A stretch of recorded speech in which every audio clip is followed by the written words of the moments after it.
Welcome to the COO's Corner podcast, episode 10, the podcast exploring success factors in the world of business operations.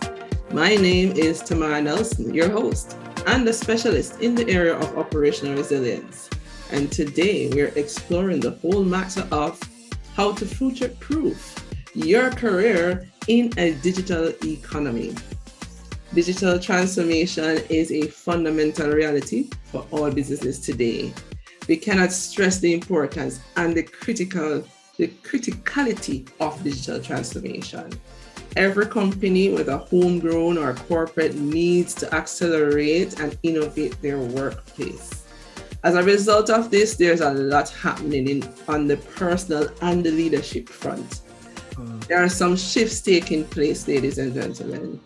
And as the world shifts to a digital economy, more and more persons, COOs and the like, are starting to think of their next move, either what's best for them or for their organizations.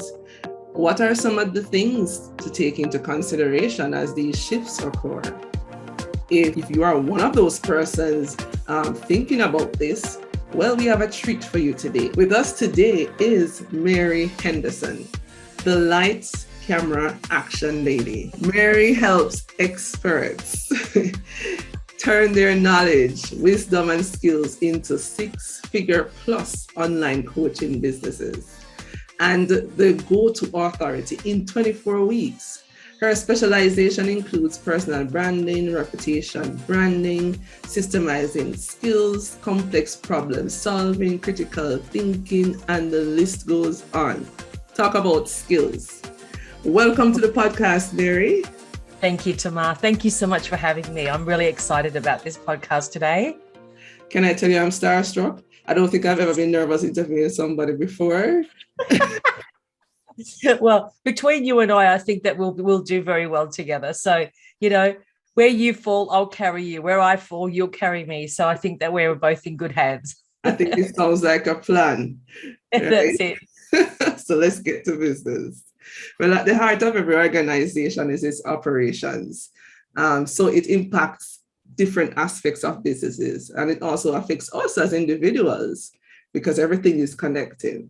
And at this time, we're constantly redefining the ways we learn, we work, lead, and conduct and operate business.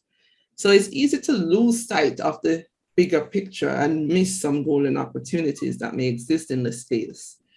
My first question to you, Mary, what are some of the opportunities that exist in a digital economy for COOs and C-suite executives? I think the first thing that we need to establish, Tamar, is that it's different. A digital economy is not like an analog economy. Digital is agile, it's fluid, there's speed to market. Things are happening really, really, really quickly. You just have to look at what's happened in the last 2 years with the pandemic and the way that our jobs have changed from an infrastructure standpoint, but also, as an individual, what we want. So what we're saying now as individuals, well, you know what, this hybrid thing actually really works for me because it works. I can be in a hybrid environment, or I can be 100% at home and still be very effective. And this is how the digital economy impacts all of us. Sometimes it's micro impact and sometimes it's a macro impact, but we have to actually understand the actual landscape and what it means to me as an individual, what it means to me as a team, what it means to me as a larger organization, what it means to me in the greatest, from my community standpoint. So, and I don't think that we're putting a lot of emphasis on really understanding the true impact of the digital economy. I was talking to Dr. Maxine Kane, she heads up the Atlanta STEM initiative for women in the US. And she said, the whole idea around this, fourth industrial revolution is that there's going to be the digital divide. That's actually what this really means. There's those that understand it and are a part of it, and those that don't understand it, don't want to understand it, and will not be a part of it. This is where redundancy falls. In other words, I, as a human, if I want to stand out and be seen and heard, I need to be on this side of the fence and truly understand how the digital economy, the digital divide is actually going to impact me. If I don't want to be redundant and I want to future-proof where I'm heading, I need to fully understand and embrace how this digital economy can impact me, but also how could I actually embrace it and step fully into it, learn one or two aspects where my current skill set I can leverage my current skill set and take my career forward. So I think that's the first question, Tamar, is really understanding, what does the digital economy actually mean? How does it impact me on an individual level, on a collective level, on a community level? And once we can wrap our heads around that changes the whole game. Can I just give you an example? This is actually a really awesome example. My son is really, immersed in this whole NFT space, the cryptocurrency, the digital, trading digital art, buying, etc. Now, when you look at cryptocurrency like Bitcoin and those sort of that type of digital dialogue, that's a whole different language. And it's not just the language, it's how the actual the business infrastructure is facilitated. It's a whole it's mind-bending. So you either understand it and be a part of it, or you turn a blind eye, and 10 years down the track, when, let's just say, Bitcoin is a currency, what do we do then? So we need to really embrace all of the new that's in our face and really understand it. We don't have to be trading in Bitcoin, but I certainly want to understand it. So that's, I think, where we need to start. Thank you, Mary. And you mentioned your son is in NFTs. How old is your son? He's 12. He's 12, and he's already choosing the side that he wants to be on, and is speaking the language and learn the language. Wow. Absolutely. Wow. Yeah. But this is encouraged, in the home as well, because, okay, granted, my background is digital and I just naturally will, gravitate towards anything digital, but it really is around making sure that even our children understand what the digital economy actually will look like for them now and within the next 10 years, because the analog way is becoming very quickly redundant. So is it going to disappear? No, it's not going to disappear, but we need to incorporate this whole new way of thinking and being. And I think that it really, really does start with opening your mind and asking those fundamental questions. So what I'm hearing from you, Mary, is that, as individuals or C-suites in organizations, we really need to understand what's happening so that we can know what and how it's going to impact us and the environment around us, whether individually, as businesses, communities, families, and then choose the path in which we're going to direct ourselves and really embrace and understand it. So that we would be seeing those opportunities that exist. But any in particular that you think that businesses really need to engage on, or individuals like C-suite need to jump on right away, in your estimation? I think, Tamar, that a C-suite or a senior executive in a corporate, is on the hamster wheel. They're constantly reacting to deadlines, deliverables, problems with teams. They're always putting out fires. They also have, KPIs that they also need to meet. So they're a given. That's not going to change, okay, because that's called being human. Mm-hmm. Where I think they can actually create impact is understand as an individual, okay, well, we're in the thick of this digital economy. How can I leverage that? How can I leverage that? What do I have right now that fits under this banner that's called the digital economy? What is my specialization that I'm so good at? How can I fit that into an area that allows me to expand my career for another 10, 15, 20 years? That's how we need to be thinking. Instead of, thinking about a job or a job title and staying in a job for 5 years, 10 years, and then moving on. We need to stop thinking like that. We need to take a step back and say, what is my specialization, not my job title? And how can I take that specialization, all of my accumulated knowledge, wisdom, and skill set? Because I can assure you that a COO that's been in a position for 20 years has accumulated well and truly over 30,000 hours of expertise. Exactly. So if we took that, what does that look like as a solution, as the complex problem that you can solve for sure? And how does that fit into this thing called the digital economy? Does it fall under data analysis? Is that your expertise and your passion, perhaps?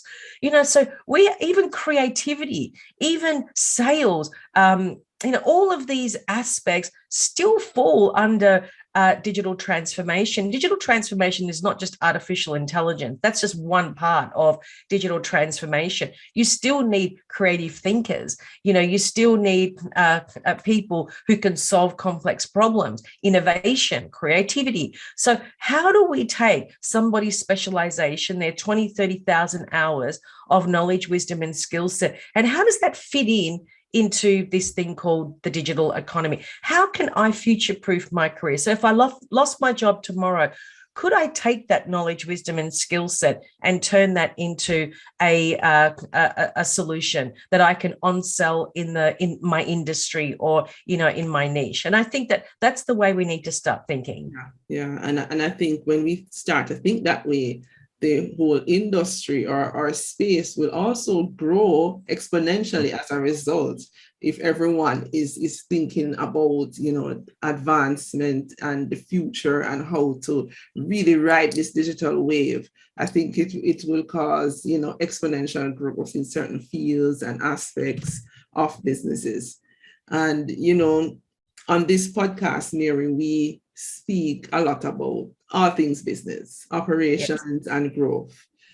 What does personal branding have to do with it? I know that's your specialization. And what is it anyway? I think that, personal branding to me is very simple. It's me, the human, as the business. So in the most simplified terms, that's basically what it stands for. Now, anyone can build on their credential, and reputation. So let's not call it personal branding for our listeners because they're COOs and they'll be thinking, oh, I don't want to be famous. Let's flip that and call it reputation branding. Same thing, different word. So my thing is, if you're going to walk into a senior role, you need to look at what does the end look like and come back from that and almost reverse engineer it, because your reputation is everything. And we need to be conscious of that. In other words, if my reputation is important to me and I am in this role because I really want to make a difference, I really want to leave a legacy, then I need to behave in a way every day that is going to lead me one step closer to fulfilling that goal, that mission. Because ultimately, everyone that I work with in a space of personal branding, they all are on a mission and a legacy. That's it. They're not after fame. They are genuinely after making a difference in the world. Now, just because you're in corporate, you can't do that. Absolutely, you can. And so we need to look at reputation from the standpoint of, okay, what are my values? Do I live by these values every single day? Am I showing up in my work environment every single day and and setting a benchmark for my values. I live by those values. I eat, breathe, and sleep those values. Am I a collaborator? Do I have the capacity to adapt to situations, embrace situations, mentor, and be seen as a different type of manager than what everybody else is? Because in today's society, that old way doesn't work anymore. And the reason it doesn't work is because you've got people in a corporate environment that will say, you know what, I don't need this job. I'm happy to go and, work in a supermarket, but I've got my freedom. I just don't need it. That's the attitude that we're dealing with worldwide. And so what we have to do as a reputation is stand by what we say we're going to stand by, because when there is a crisis or something happens, you don't want your reputation to be on the line. The moment your reputation is on the line, there's no going back. It's too hard to fix. It's what we then call a brand crisis. So really protecting your reputation, I believe, at a senior level should be paramount, should be priority, and protecting that reputation should be the absolute priority. And of course, how do you do that? Well, you need to ask yourself some fundamental questions. What are my core values? What do I stand for? What is my mission? What is my legacy? What are my core traits? What are my core strengths? Are they playing out every single day?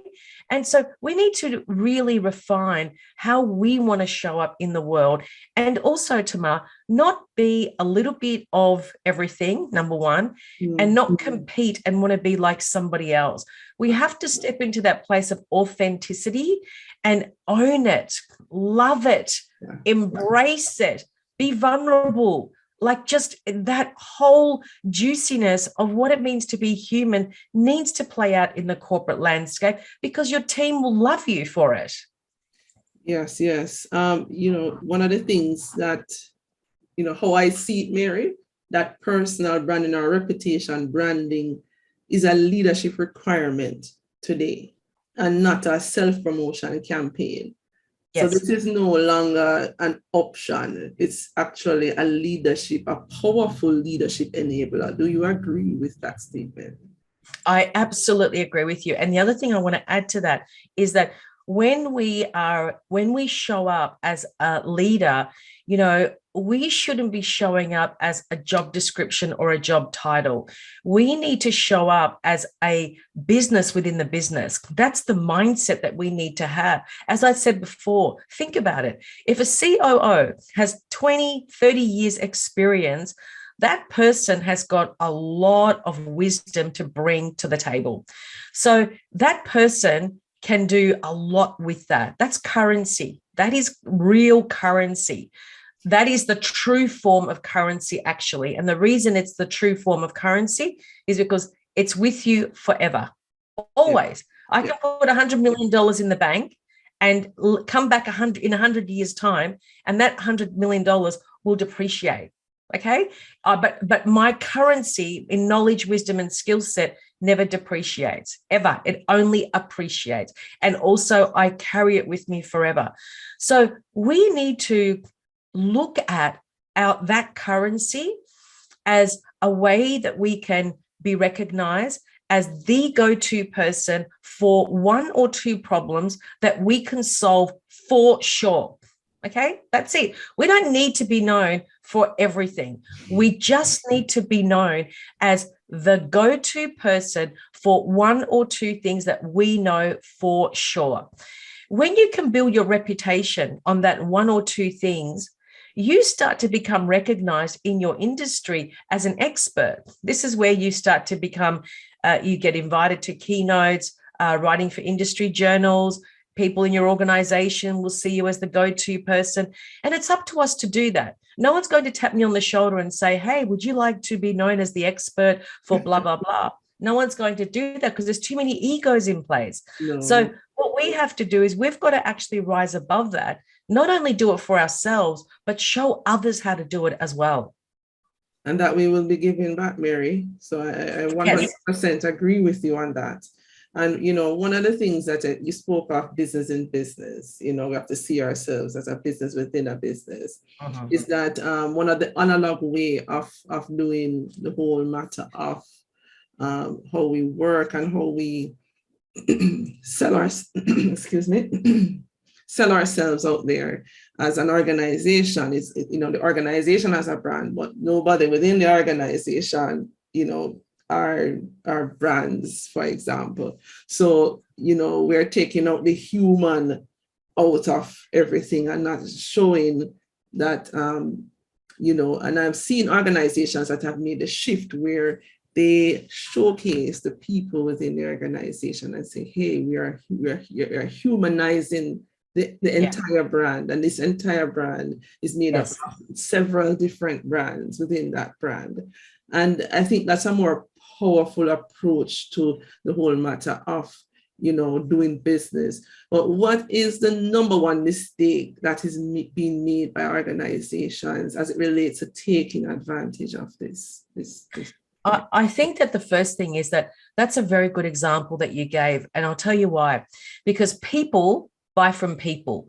People want to work for somebody that they know, like, trust. Okay. So not the corporate brand. No one's going to say, I want to work for Apple. They'll say, I want to work for Apple because I want to work in John's team, who is like the most amazing leader. And that's my dream, to work for somebody like that. Okay.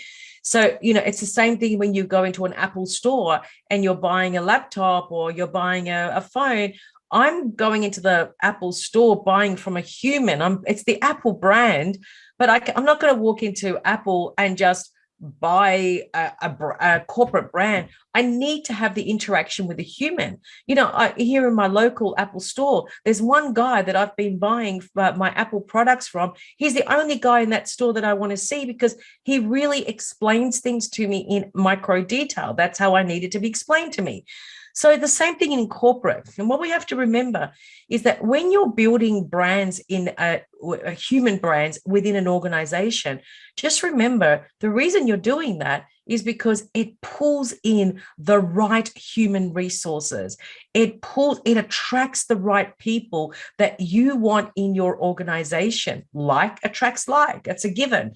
So people want to be a part of a community, if you will, within organizations, which is exactly where it's heading anyway. We want to be a part of a community, but we want to be led by someone who's motivating, innovative, creative, cool, just really thinks differently, collaborative. These are the new words that fall under the digital economy. So if I am like that, and now my colleagues are like that, and I'm allowed to also, promote my passions and my interests on social media, guess what? I'm going to pull people into my ecosystem that are going to get to know, like, and trust me. And I'm going to also attract the right pool of people that I want in my team. That's a big, big difference. And it also does other things, Tamar. It creates really positive messaging on a branding standpoint out on a much bigger scale. Yes, you've got the corporate brand, but companies that are embracing these, personal brands, reputation brands within their brand, they are getting free publicity, lots of keynotes. That's the sort of thing that we need to start promoting. Specialists within the organization, because it also creates ecosystems and it also creates a knowledge base. It's very, very powerful when the company can have a shift in mindset. So for those listening in, from all that you have said, Mary, the reward is a lot greater than any risk that, a company is going to experience. And, like everything else in business, we will need a plan. It's not something that's done ad hoc, right? So the next thing that I would mention, I think I read this somewhere back in 2017, the COO of Facebook, Sheryl Sandberg, stated in an interview that people, when they are packaged, we are ineffective and inauthentic. And you mentioned that earlier, the whole matter of authenticity, right? And based on my observations, if you have any online presence at all, you have a brand out there. Because everything that we write, any image that we share, it serves to shape how persons view and see us. What would you say to someone who shares Cheryl's sentiments of, this whole matter of yourselves out there is going to be ineffective and inauthentic? So Tamar, I think that the first thing that we need to do is we need to stop packaging people as job descriptions and job titles, because it's limiting. It boxes people and basically says that this is all Johnny can do. That's it. Here are your KPIs. Here are the things that you have to do in this job. And basically that's it. Now you think about psychologically what that does to a person. It means that I go into work, I've got this paper and it says, hey, if I want to be creative, I can't, because my job description says I can't do that. This is how most people operate, right? So, and what it does is that there's no authenticity in that. In other words, I can't be myself. When I come to work, I have to be this robot that fits in this job description. So let's flip this. And now let's look at Johnny. And what if we said to Johnny, hey, Johnny, what are your passions? What are your hobbies? What are your values? What do you really believe in? What do you stand for? What would you fight for? What is your dream? What are you really good at? What are your hobbies outside of 9 to 5? What do you think that you would, how would you like to see the world change? Tell me about your story. Tell me about your background, your family, your origin. Could you imagine if we had that type of conversation with our employees and we said, you know what? I think that Johnny would be amazing in our marketing department because he's actually got an amazing YouTube channel. He's got a cooking channel that he's trying to grow. He knows a lot about social media. He would be of great value to our marketing team.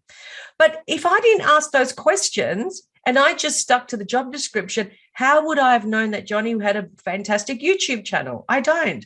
We shouldn't be threatened by what our employees, are actually doing outside of 9 to 5. We need to bring that into 9 to 5 because there's so much skill set in what I love doing outside of 9 to 5, combined with my professional skill set, my passions, my values, my story. All of those things now make me a rounded person. It makes me 100% authentic because I'm allowed to go to work and be unapologetically myself. Yeah. Very different. Yes, I love that. I love that, Mary. And, for those who have the leverage and the ability to actually develop that reputation or that personal brand outside. I was reading something and one reference showed that 70% of professionals believe that they have defined this, and only 50% of those believe that they are living it. Right? Because when they peel back the onion, they realize that their focus was really more centered on self-promotion rather than a commitment to advancing themselves by serving others. Yes. Right? With that, you can, doing that, you can easily fall into the trap of not being true to who you are or being inauthentic. Right? Does it have to be all an actor or performance? Because some persons, would no. be that way. In fact, that would be the worst thing, and this is why I said before, it's not about being famous. It's about what you want to be known for. Because when you're building a reputation around an area that you know for sure, that's it. You just want to be known for that. If I'm a PhD and I want to be known for one very specific type of research, that's it. I just want to be known for that. I don't need to be known for everything else. So it's just really, really drilling down and being very clear in myself. I'm really good at this. I can teach others how to do this. I've accumulated so much knowledge, wisdom, and skill around my area of specialization. I can teach others how to do this. I can show others how to do what I'm doing and stand out and be proud and own what it is that I am good at. Does that take away from the job title of a COO and all the other roles? Absolutely not, because under the banner of a COO falls a lot of responsibility, a lot company-wide. There's a lot of data points.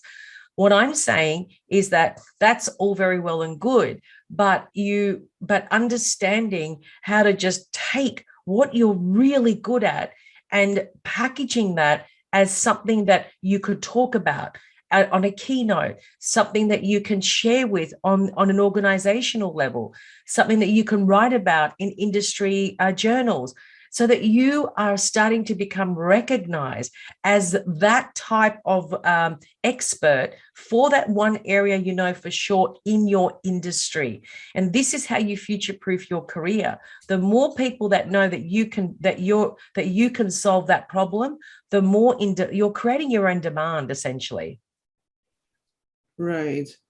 Thank you for that, Mary. And in the whole matter of acting, I think what many persons fall in the trap of is that we as humans, we have been conditioned to want to be like others or to be more like others. And as such, we are more accountable to others and what they want us to be rather than us being true to who we are. Right. So I think that happens a lot, and that's how the inauthenticity comes in when we lose who we are and not staying true to that. Well, the problem is, Tamar, is that a lot of people then get into this ego mindset, and that when that takes over, the whole thing fails. That's a guaranteed. This really is about being humble. It's not focusing on being famous, as I said. It's focusing on your specialization. It's two different things. Absolutely. And that the whole idea is to put light on the specialization, not light on, what you look like, how many, people are following you on LinkedIn and what you're wearing. Forget that. That's just vanity stuff. That has an end of life. We're talking here about specialization. This is currency. That doesn't have an end of life. That continues and goes with you as long as you keep nurturing it. Right. So pre-pandemic, Mary, we were used to going to meetings and conferences, receptions and cocktails. And, for many of us, it was already challenging, doing all of that and, staying on the fringes rather than in the middle of the room. Now that everything is digital and we have more hybrid situations, it can be a scary thing to put yourself out there. How might we create this presence in a hybrid situation that converts or create that demand, for our specialization? I know you mentioned something just now about journals, etc. But could you share some more on how persons can get to love the work that we do, know us and the value that we bring and the uniqueness that we bring to a situation that may even attract the talent and help to drive innovation and growth in our organizations? I think that you represent, a great example of, being in the COO space, running podcasts, being involved in digital type platforms is a brilliant starting point. That's exactly where we need to be. There's no reason why a COO can't actually start to be interviewed on various different podcasts if they really believe that they've got something of value to bring to the table. Why not? Other people would find it of value. Then of course there's industry journals, and then of course there are lots and lots of keynotes that are looking for specialists. So that's the first thing. The other thing is, Tamar, I'm a big advocate on creating value-based content. So, because you're right, the whole networking thing has changed. We don't really do it in person anymore. But a great way to build on your brand currency is to also use your own initiative. Create webinars, maybe once a month, once a quarter. Invite your industry colleagues and just talk about topics and have conversations that allow for a much more fluid and a bigger conversation to take place. This is how you build your brand. When you show initiative and you can create movement in the industry, that draws people to you in a positive way, not a negative way. It also, and of course, then there's, platforms like LinkedIn. And when I say LinkedIn, it's not about going on LinkedIn and, promoting the company pages or the company content or the wins that the company has. That's boring. No one's interested in that. What people need to do on LinkedIn is just write about things that they're interested in. Honestly, it's as simple as that. Just write about what you're interested in, your passions, your interests.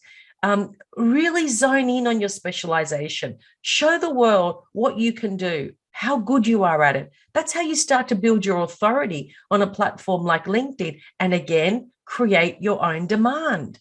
I mean, it's just, I don't understand how people don't get this. It's the best way to start to create your own demand is through using a platform like LinkedIn. But I mean, there's so many different ways to do this, but these are some of the ideas that I think are easy to implement. Now, a COO that's listening to this will say, Mary, that's great for you, but I haven't got time for all that. And my response to that is, I understand that. But the question is that if you're okay with where your career is at, amazing. But if you are really sitting on the edge and you're feeling vulnerable that you may be redundant in 10 or 15 years' time, this is the best way to build your reputation, your specialization, and to start creating your own demand. Very, very well said, Mary. Wow, that was a lot of value in that segment just now. And, it reminded me of a conversation that I had in my last episode with Kathy Walsh on the whole matter of quality. And one of the things that we discussed was that to be successful in building a quality culture, you have to have not only quantity, but also quality, right? So the two has to be merged together. Is it the same when you're building a reputation or a brand? Quantity and quality. Absolutely, 100%. And you of a brand, it is determined by how much input you put into that brand, quantity, so the effort into my brand, who's going to know me? Like input data I've got to put in to get out, to get a feedback loop. Like I have to, that's just 101 systems approach. So we have to think exactly the same like this. You've got to put in to get out. And as I said before, but it all depends on what the individual wants. If the individual has, future-proof their career for the next 20 years, amazing. But for those, and there are many that haven't and are feeling vulnerable, not knowing whether they've got their job tomorrow, this is the best way to start building your reputation on a platform like LinkedIn. Nothing crazy, nothing about, nothing provocative on the platform. It has to be professional, all based, on what it is that you, on your specialization, things that you love to talk about. It has to be, aligned with the corporate culture as well. You can't just go in there and go on a tangent. So you've got to put in, it's very important. Right. So consistency is also key with that as well. Right. That's amazing, Mary. Thank you for that. And, when I always think about aligning internal strategies and structures to support external growth when I think about organizations or businesses. And when I think of an organization, I always think of a body. And so you'd hear me mention that operations is the heart, and I believe that people are the core. Where would personal or reputation branding fall if we were looking at a human body, for instance? I know when I spoke to Kathy, she said, well, quality would be the brain. Let me ask you, where would personal branding or reputation branding fall in the human body? I have my own thoughts on that, but I want to get yours. I actually think it's the heart and mind. I really do. I think that it's because, you need the currency. Okay, so the mind, you've got to have the reputation based on your specialization. So that requires intelligence. And the heart, because the people that are genuinely interested in building their reputation, or that's their focus, or they're mindful of it, those people are on a mission. They are absolutely driven by mission, Tamar. They want to leave a legacy. They want to make a change. And that comes from the heart. You can't do that if you're not heart-driven. If you're ego-driven, it's not going to work, okay? Because those people want to get famous. They need a Hollywood person. That's not me. Where I feel is that the merging of the heart and the mind and the balance between both of those is where personal branding lives, 100%. Wow, that balance there. So it's not that sounds like a clear place, not a place of confusion. It sounds like that's a place where things flow, and it shouldn't be something that has a lot of resistance then. It should. Yes, absolutely. I always talk about order, because when you don't have order, what happens is that you are constantly reacting, and this happens in corporate all the time, Tamar. There's always reaction to things that you're putting out fires, crisis, all sorts of things happen all the time. But order is very important, and we really don't understand this. No one teaches us, the importance of order. But we just have to look at nature and understand that through chaos, there's order as well. And this is why, even with branding, that we don't want to get to the chaos. We want to constantly be almost in a state of order, so that we it's not that we're avoiding the chaos. It's just that you're mindful. It's all strategic and deliberate. You're very clear on the road ahead.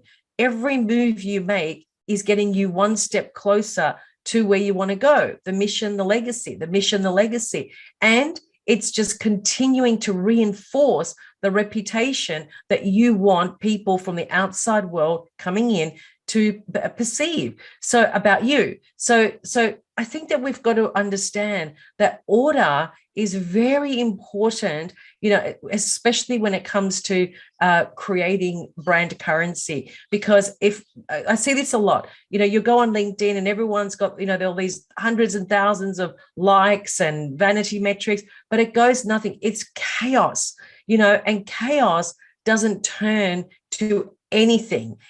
Chaos is just chaos. And so what we want to do is we don't have to get into the chaos. We just need it to be controlled chaos. And I think that's a much, much better way to approach your brand, especially in corporate. I 100% agree with that, because we are in the time of rapid uncertainty.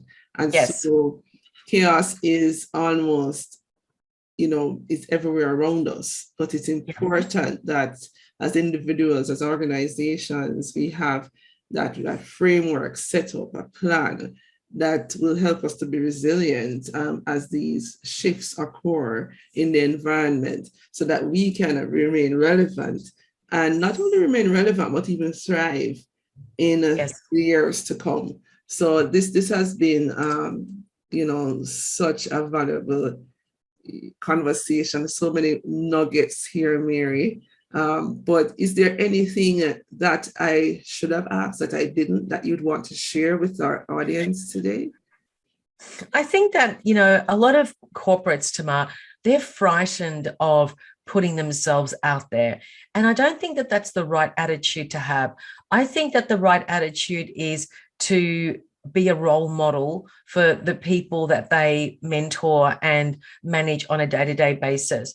We need more people like that. We need people that are just that are willing and open to open up, share knowledge and wisdom, and take their team where they want to go. So if I want to future-proof my career 10, 20 years from now, I want to do the same for my team. I want to show them how to do that too, And so you said a very important word before, and that was service.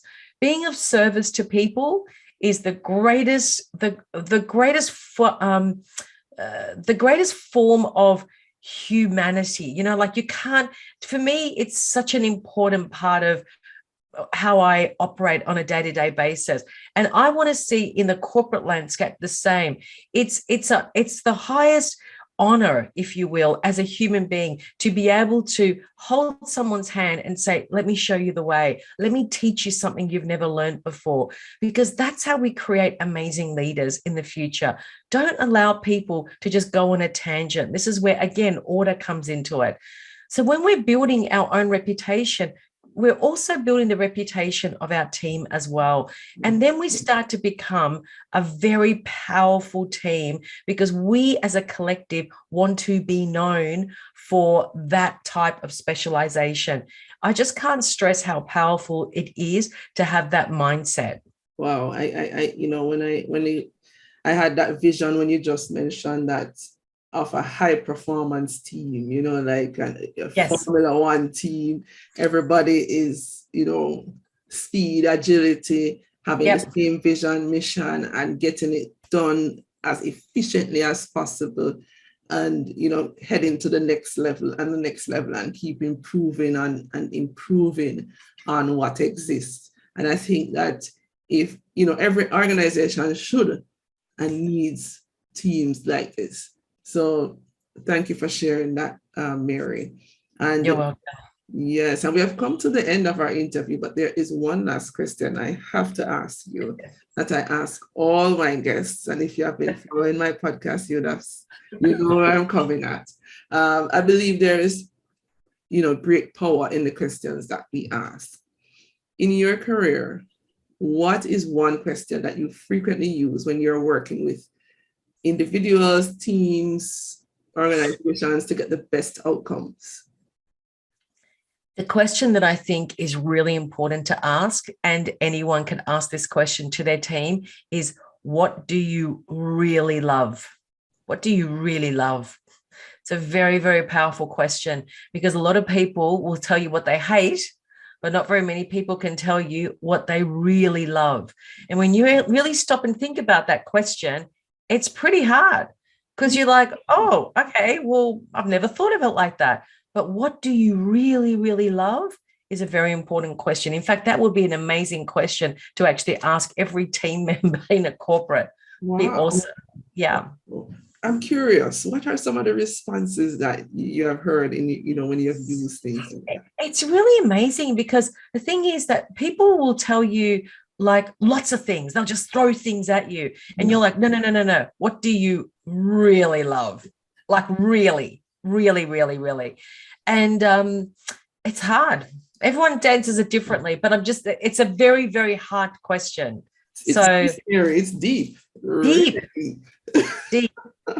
Deep. I'm sure that there will be some fascinating responses to that. I'll try it and I'll let you know how it goes. Yeah. Meanwhile, you'll be writing a thesis about it next. So. Why not? Level up. Exactly. What do you love? The book is coming soon. Yeah. What do you really love? Yeah. Thank you so much, Mary. Thank you. This was a fascinating discussion. Wow. Thank you. It's evident that you are an authority in the work that you do. And, those who know how to live and how to manage their personal brand, what I get, they will earn their respect in any situation. So Mary, thank you so much for sharing your wisdom, your experience, and your insights with us today. Thanks, Tamar. Thank you. I appreciate it. And to you, our listeners, thank you so much for your time and your support. Hope you enjoyed and got massive value from this episode.